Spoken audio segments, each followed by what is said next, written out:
Greetings, and welcome to the 80-Level Roundtable podcast. In each episode, host Kirill Tokarev invites video game industry leaders to talk about the world of game development. No topic is off limits as long as it relates to video game development. New episodes are in the works, so remember to follow us or subscribe and share with someone you know will also enjoy the podcast. Thank you so much for joining us today. So today we have with us Gareth Williams from ÜberStrategist. He's a Chief Operating Officer there, and we're going to discuss, I guess, his recent work at ÜberStrategist, as well as talk a little bit about the PR in general, how it works in the video game industry currently. So, Gareth, before we gonna jump into it, can you give like a little intro? Talk a little bit about yourself, about your career, how you got into this. Yeah, I think the easiest way to start is always at the beginning. My career in games was entirely by accident, and that was from 2003. I lucked into being a producer on a TV video game show, and as far as I'm aware, it's still the only live video game show that was ever done on television. Which meant it wasn't very good, but we tried our best. From there, I went into journalism, did a lot of stuff for print and online. And then in 2008, I was offered a role at a UK PR agency called Barrington Harvey, which was probably the number one or number two at the time. I learned an awful lot in about 2.5 years. And then I joined an agency called Premier, which is one of London's largest entertainment agencies, and they had a games team. Eventually worked my way up, took over as the director, and scaled that by about 50% over 2 years. Very, very proud of that. And then decided I was going to set up my own PR agency. So I did that. I would say that it was the most successful PR agency launch in about 20 years in Europe. Went incredibly well. And then somebody decided it went so well that they bought the company. So after selling the company, I went, do I want to do this? And the answer was no. I wanted to do something different. So I wanted to learn more about the other side of games, about publishing, more about marketing, a little bit more about what goes into the process of finding games and supporting games prior to and then after launch. And then I got called by Mario, who needed somebody to come in and just try and take a great team and make it better. And that's where we're at today. Gareth, so one of the questions that kind of keeps coming up, and I'm sure you kind of heard it a lot and you know the answer to it, so I have to ask you, when you're approaching this process of PR, can you define for us like the difference between marketing and PR? Like what are the difference there? Because I think a lot of people, they don't really understand. So the main difference is earned versus owned. So in marketing, if you look at a marketing budget, say if we pick a standard AAA game, the marketing budget per territory may be anywhere between $1.5 to $4 million. And the majority of that will go to above the line, community, social, very much signposting, messaging. Whereas PR normally takes about 7 to 15% of the marketing budget per territory. And what our role is effectively in PR is to find ways to communicate what products are and ultimately to show them in the best light. And I think the difficulty in PR is that not every game is the same. Not every tech product is the same. So you have to find the parts of the product that can tell a story. Whereas marketing, it's more of a showcase. PR is more of a journey from A to B. So, I mean, coming from, the agency perspective, I understand how it works. So the client usually comes, they have a certain budget that they want to allocate, and then they try to figure out, what are they getting for this budget, right? And then you have this conversation. So when you worked on your, you worked on so many titles, you tried to promote a lot of different games. So what are the things, what are like the key metrics that publishers are looking into when they are assessing the success of the PR campaign or the failure of the PR campaign? It will vary from client to client. Some clients are about quantitative coverage, so they just want as much coverage as possible. For some titles, that is what's important. For the majority of publishers and developers who are now going into publishing, they're interested in qualitative. So they're looking for influential coverage, not just a large selection of it. For me, the importance of promoting a product is always in, are you hitting the right audience for the product, and what is that audience then doing? So the best way to think of a publication is the conduit between the product and customer. And our job, a lot of the time, is to find the right conduits, to find publications that speak to the audience that are relevant for each game. So if you would have, as an example, a PR agency that says, hey, we'll get 100 stories for this, no problem, or we'll get 500 stories for this. What's important is where those stories end up, not necessarily how many of those stories occurred. Can you give us like maybe a couple of examples, because it kind of nicely ties in with my next question, and I'm wondering if you can kind of, because I know you mentioned your own PR agency, and I think we got a lot of different emails from you guys, like over the time that we've been around. So can you maybe some showcases of when you found that niche kind of publication where it would make sense to kind of publish this information? I think the best way to describe that is to look at the audience for a game. There's always going to be a primary, secondary, and tertiary audience. For, if we say, a first-person shooter, your number one audience is going to be 18 to 34 male predominantly. That is changing. There's a higher female demographic in certain countries across Europe. It's 51, 52% female versus male, but they do like different kinds of products. So perhaps the best way to describe it is, if I pick Mortal Kombat, which I've worked on a few times, I'm very lucky to work with NetherRealm and Warner Brothers on occasion. And when we're doing a campaign for something like that, there is a very key, sometimes described as niche, audience that will like beat 'em ups or fighters, however you describe it. That niche has become larger over the last, 7 to 8 years. So you see games like Mortal Kombat selling in the tens of millions of units rather than 2 millions of units. I think Warner Brothers are probably a little bit further ahead with games like Mortal Kombat and Injustice than the likes of fighters from Capcom and SNK. They've reached a far greater mass audience, because when they're doing their campaigns, they're not just targeting that niche audience, they're targeting health and fitness, they're targeting martial arts, and that's kind of a go-to thing that you would do. But it's in the ability to be creative and finding those different publications that make sense, that do make all the difference. So what I saw like on the course of my career, and feel free to correct me or maybe give your observations. So PR was a little bit different like 10 or like even 20 years ago. So usually what would happen, because when I worked like in a game magazine back in the day when they actually existed, a big publisher would come, and it would be like EA or somebody or Sony, and they would buy ads. They would have their PR guy come to us. They would share, whatever the opportunities they provided. They figured out the game content, and those guys usually went to like very big publications. They would go into the country and say, "This is number one, this is number two, and we're not talking to anyone else."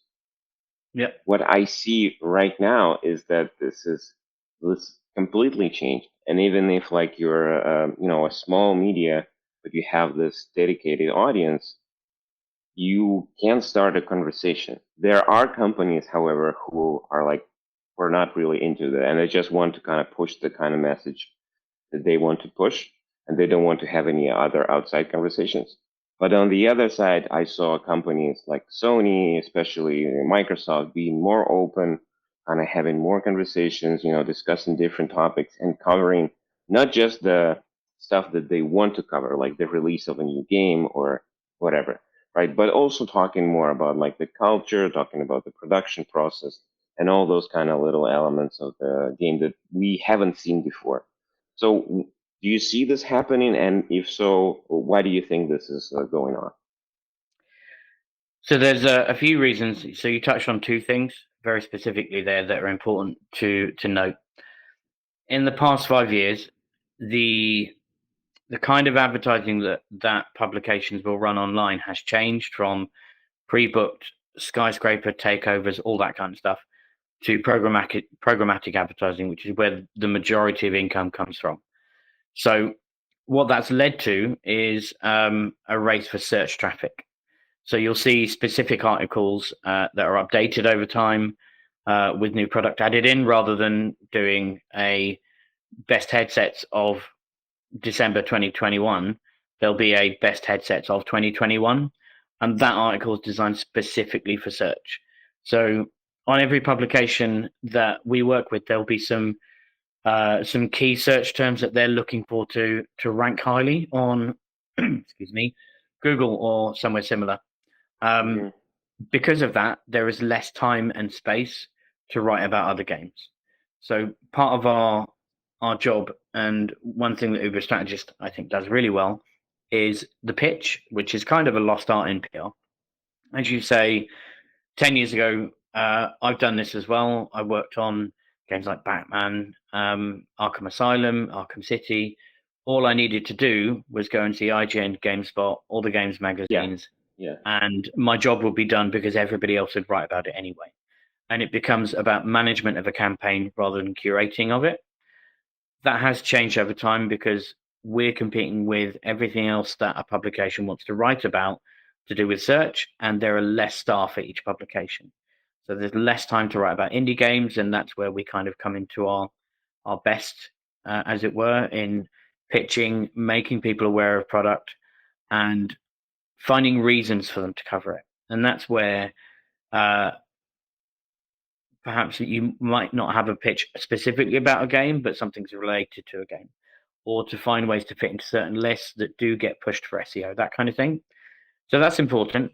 And where you've mentioned things like there's a lot more written about culture, about working at a development studio, that kind of thing, that's part of an ongoing brand campaign that the likes of Microsoft, Sony, Nintendo not so much, but people like Asus, Razer, they will all try and solidify and increase their brand awareness and their brand affinity. So you saw, I think yesterday, Xbox did 20 years of Xbox, a series of YouTube videos.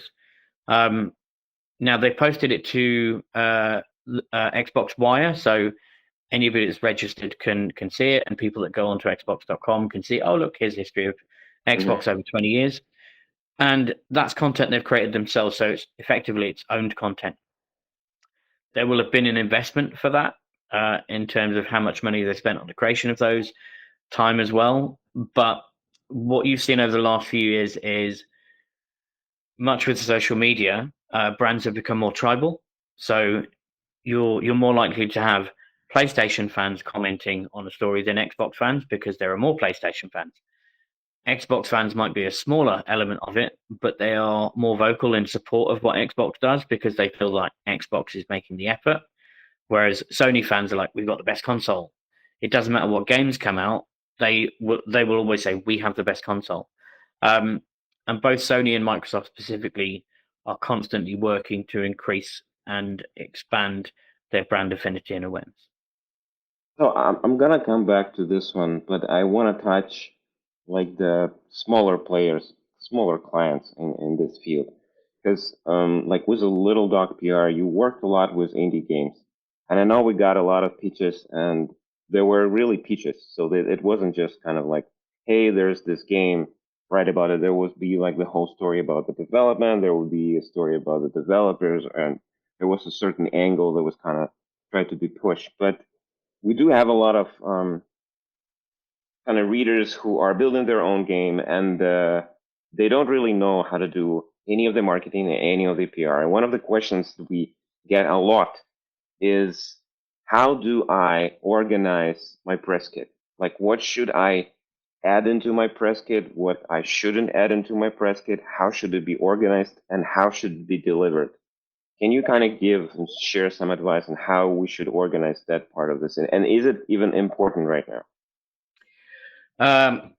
The honest answer is yes, it's always important. So plugging the website, if you go on ÜberStrategist.com, over the next few months, you'll start to see a lot of content to help indie developers specifically, so they can understand, how do I curate my Steam page to get more traffic?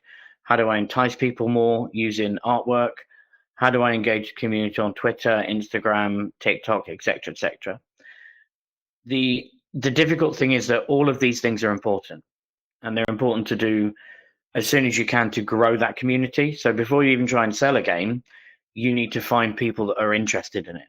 You can't sell a game to an empty room, so you have to bring as many people into that room as possible over the development period.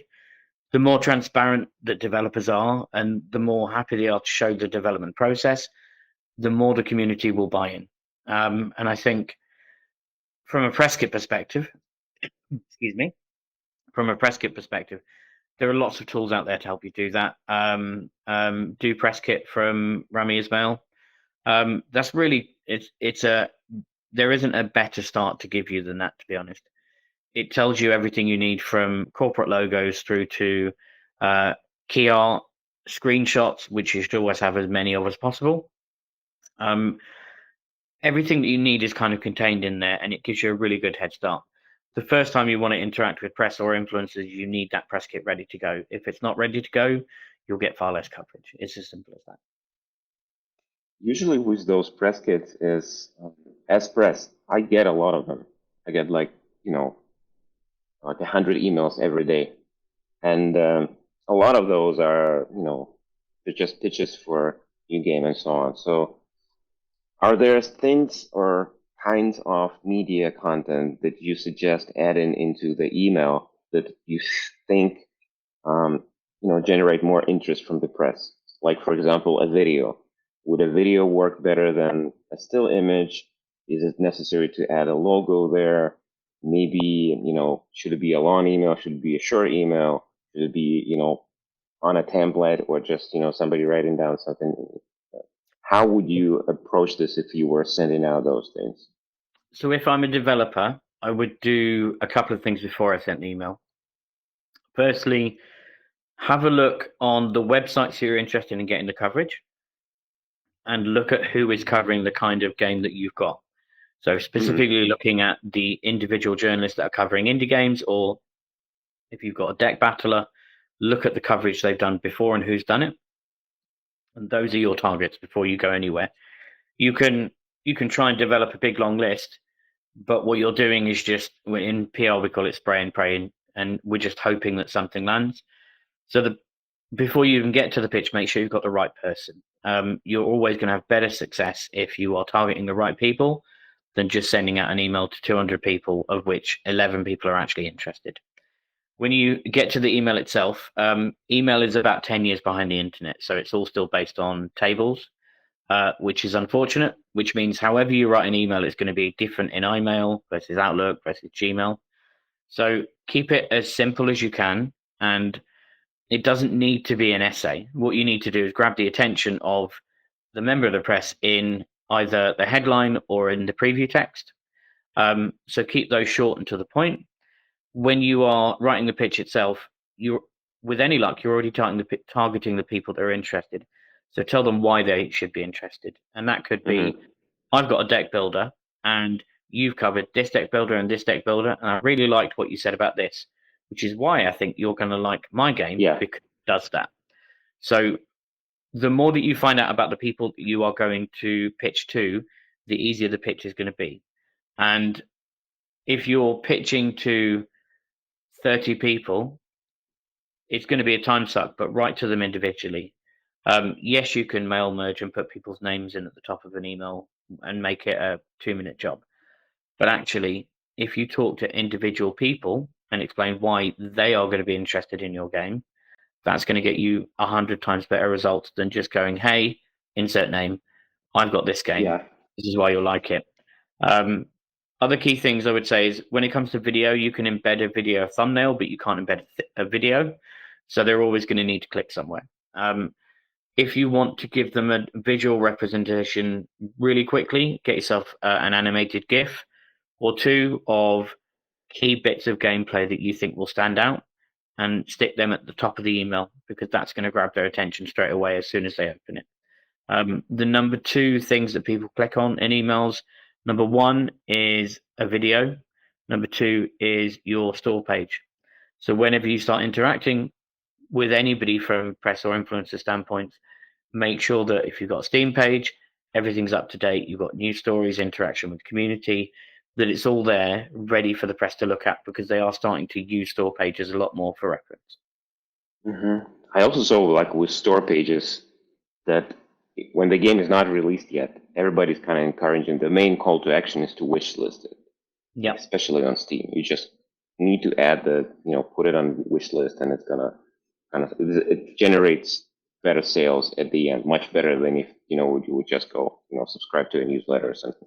So I do have one more question. Kind of two questions in one. So what we have seen in a lot of big companies are doing right now is they are very heavy on delivering their information in new ways. Like before, when you thought about, like I said, like big company like Warner Brothers or Electronic Arts, you would think that they would do an article with a respected journalist. Maybe they would even go to a mass press, like they would go to Washington Post, which has a very interesting, game related blog right now. But what really strikes me is examples of Sony, for example, doing a documentary about their development of God of War, or those kind of things. They are very high budget, so it's not something that you would do on a stream. They take a lot of time, so they kind of documented the whole process of development of a game, which is 5 years or something ridiculous. And then they upload it, and they buy some marketing for people to see it and so on. So I'm wondering, do you feel like users and readers overall, they react to these things better? Does this mean that older ways to communicate with magazines or Edge magazine and stuff like that? Because from the perspective of a publisher and a person who wants to go and spend money, and if he connects with you and wants to have a campaign, what would you suggest doing? Would you suggest kind of go in the old school way and try to pitch to publications? If it's an industry publication, if you're doing something, where would you go? There's not that many places, right?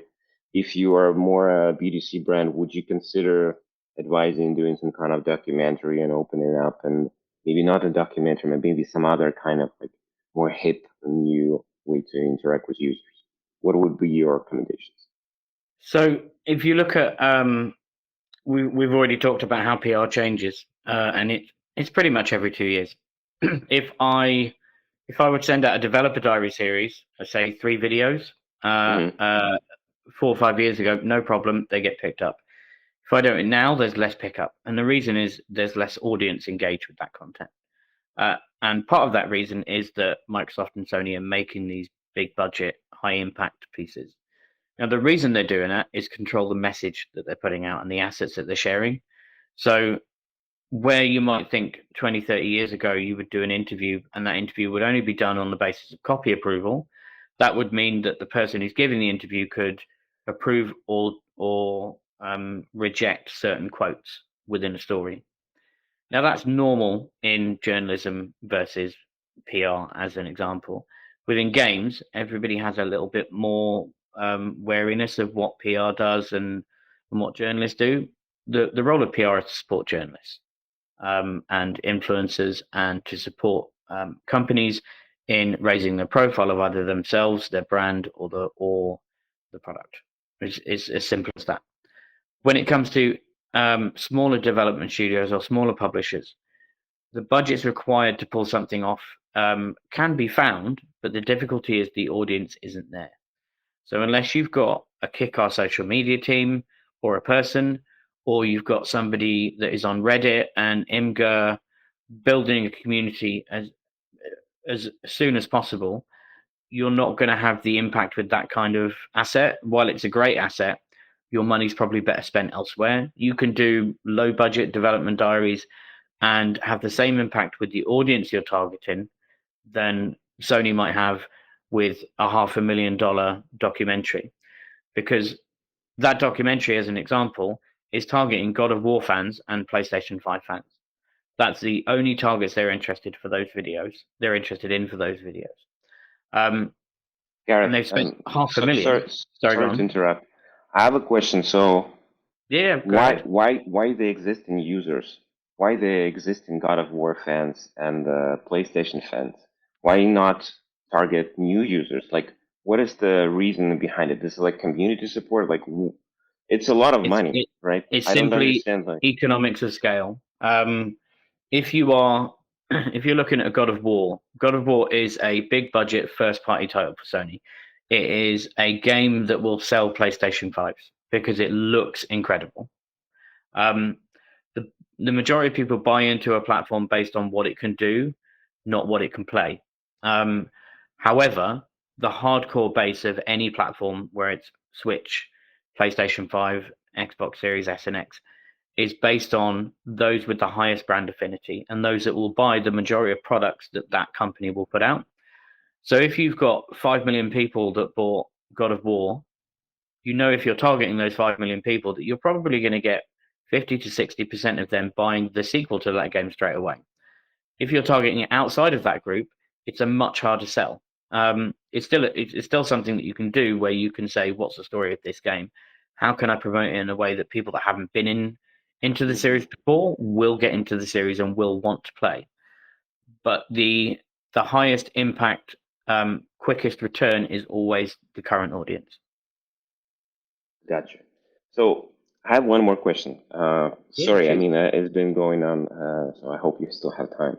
So every year you would see some game come up, like high budget title, and then it would flop tremendously. And usually these games are accompanied by some weird PR. I wouldn't say like missteps, but there's something wrong going on there.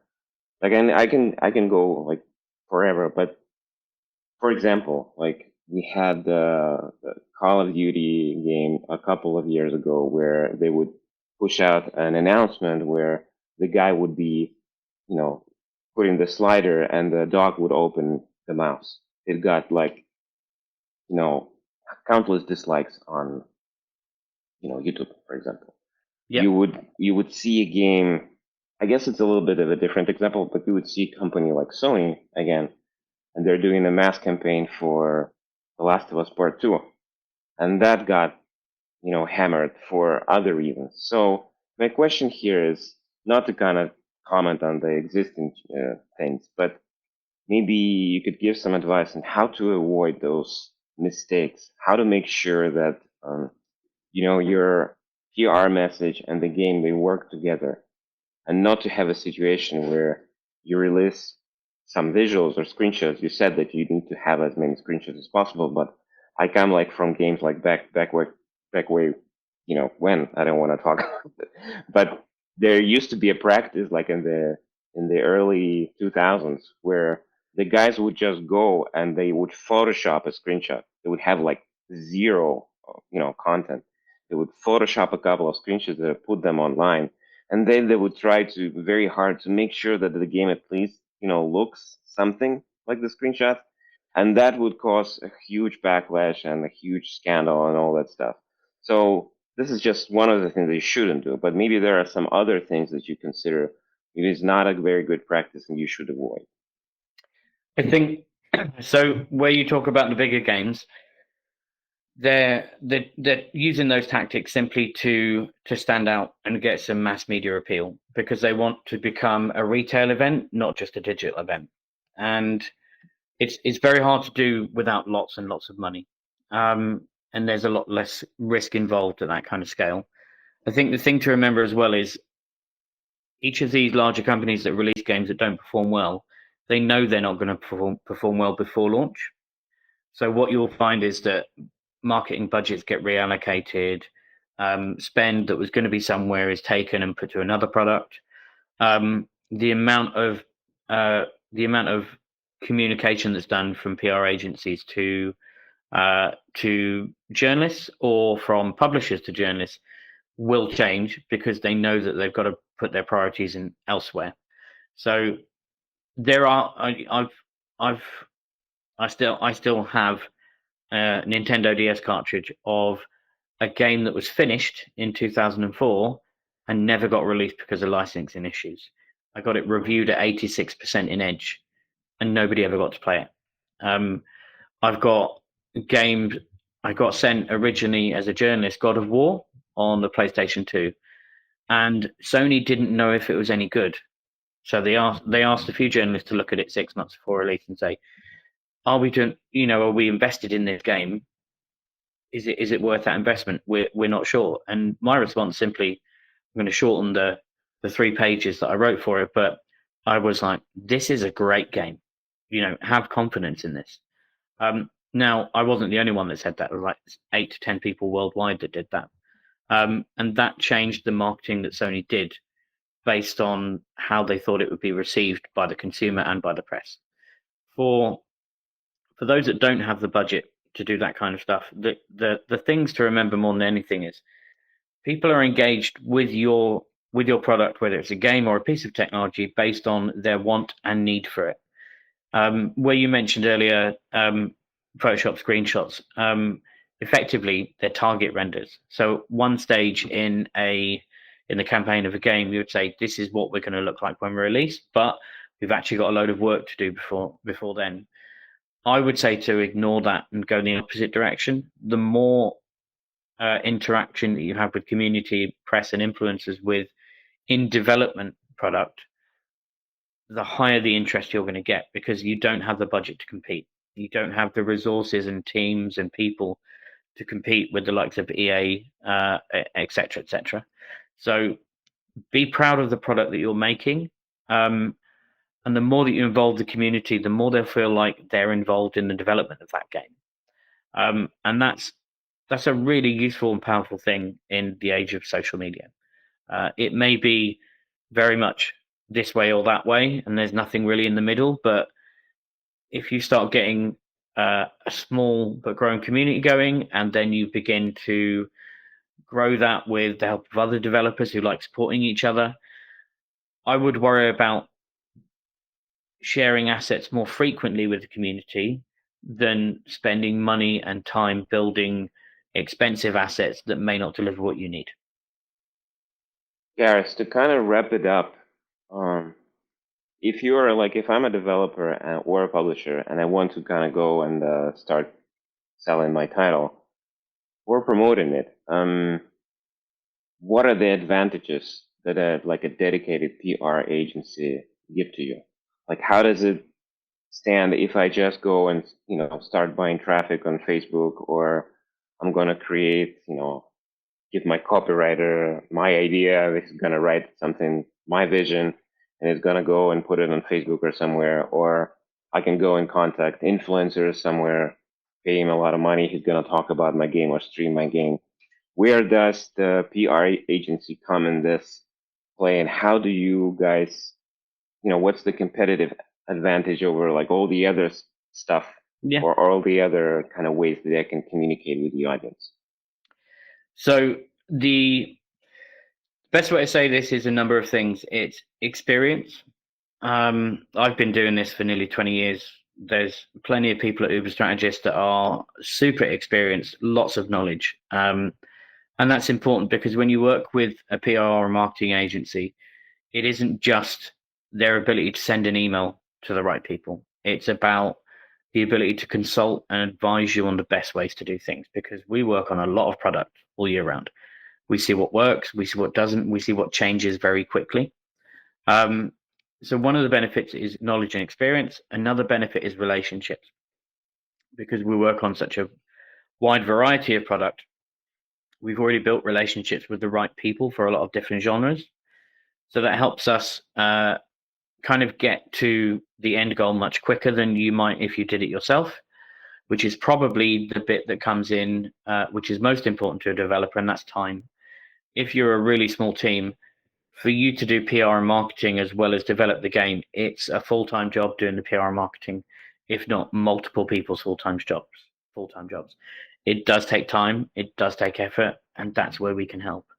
I think in terms of what we do better than anybody else, I would like to think that the people that work for ÜberStrategist, we understand our product, we understand the audience, and we understand the journey that each game has to take. Whether that is telling a story about people within a developer, whether it is about a product or an engine or a piece of tech, the first thing that we think about is who is interested in this. It isn't how do we get as many stories as possible, it's who is interested and how can we tell that story to each of those audiences. And if you have a team that can understand that and has the relationships across North America, Europe, even into Russia and Asia, that will stand any developer in really good stead to get results quicker and more efficiently. And I have every faith in the team at ÜberStrategist. Lisa's one of my favorites, who set up this call. Thank you, Lisa. But the team are just really good, honest people who want to do a good job. And if you have a team that does that with experience, with relationships, with creativity, you can't really go wrong. Great. I think this is a wonderful kind of end to the whole recording. So we will add the links to ÜberStrategist's website in the comments, and you can go and visit the website or just Google it. And Gareth, good luck on your new role, and good luck with getting more clients and getting more amazing games to the press. Thank you so much. Thanks so much for your time. Thank you. See ya. Bye. Thanks for enjoying another episode of the 80 Level Roundtable podcast. Check out upcoming episodes on the 80 Level website at 80.lv. Join our career site at 80.lv/RFP. And share our podcast with friends and on your social networks.